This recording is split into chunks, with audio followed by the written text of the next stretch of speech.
söz verdiğimiz kimi ayın onu Bərdədəyik. Bərdəlilere salamlayırıq. Gece saat 2'de bu videonu çəkirik. İzlə. Bərdədə bir iş adam var. Şey bu bilirsən də restoran sabah açılışıdır. Sənə bir dənə qəşəng maşın hədiyyə edir. Yox. Sevinirsən. Sən maşınımı göstəreyim.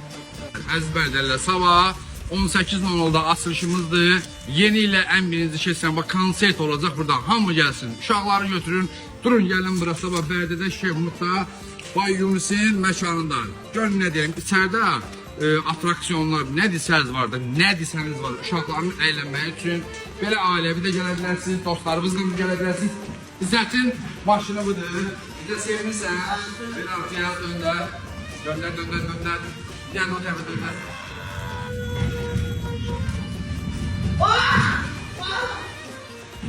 Xeyirli olsun yazanlar, teşekkür ederim. Sabah 18:10'da Bərdədə. Ünvanımız Bərdədə hardadır? Umidler üzbeyiz. Umidlə üzbəyüz Bərdəlilər olsun, hamı tanıyır. Mən çox olsun. Sabah saat 6'da Bərdələr yaxşı. Neyniyəsən sabah? Uşaqlarla oynayasın sabah. Gəlsənə oynayasın belə. Hə, sabah əziz dostlar, balaca dostlarımız gəlin. İzzət də sizlə burada oynayacaq. Bu qədər. Hamını gözləyin.